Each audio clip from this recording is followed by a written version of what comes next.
ચાલો મિત્રો, હવે આપણે જે ફુલેકામાં જઈ રહ્યા છે અથવા તો જે દાંડિયા રસમાં જઈ રહ્યા છે તેમાં આવેલા માણસોને આપણે પૂછીએ અથવા ડીજેના માલિકને પૂછીએ સૌ પ્રથમ કે આપણે ક્યાં જવાનું છે અને શું કામ જવાનું છે. તો સાહેબ, તમારું નામ શું? મારું નામ નાનજીભાઈ. અચ્છા, તો તમે ક્યાંથી, તમારું રહેવાનું ક્યાં ગામ તમારું? અમારું ગામ ફાપડ. હા, તો તમારું ડીજે છે. આ ડીજે છે અમારું. તો આ ડીજે લઈને અત્યારે તમે ક્યાં જઈ રહ્યા છો? અત્યારે અમે ફુલેકામાં અથવા તો દાંડિયા રાસમાં હમ.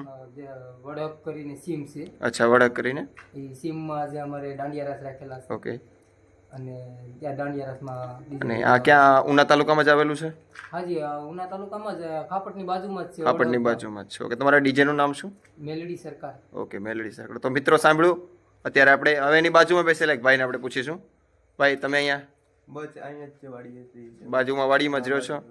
હા, ભાઈના ડીજેના રિવ્યૂ તમને કેવાક લાગે છે? ડીજે કેવું છે? બહુ સરસ, બહુ સરસ છે. ઓકે, તમને મજા આવી છે? તમે સાંભળ્યું છે? બહુ મજા આવે છે, બહુ ઓકે, તો તમે પણ શું અહીંયા તમે દાંડિયા રસમાં આવ્યા છો કે? દાંડિયા રસમાં. Okay okay sir, okay. જો ભાઈ બે ઉતરે છે જેવા ઉતરે. ભાઈ આવજો ફુલેકામાં બધા. ક્યાં ફૂલે તું ક્યાં છે? ફાફડની બાજુમાં છે, વાડીઓમાં જવાનું. વડહકમાં. હા. તે હાલો તો વડહકમાં એથી વાંધો નહીં, વડહકમાં જઈ રહ્યા છે. ફુલેકું છે આજ દાંડિયા રાસ.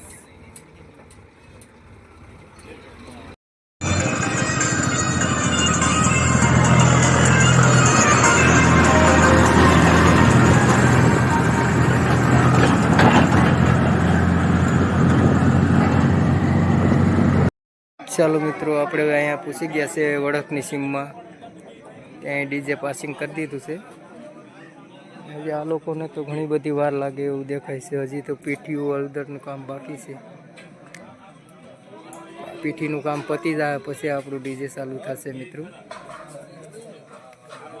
અહીંયા આપણે આજે ડીજે વગાડવાનું છે દાંડિયા રાસમાં. માણસો બધા ભેગા થઈ ગયા છે. તો ચાલો પછી આપણે પાછા દાંડિયા રાસમાં મળીશું.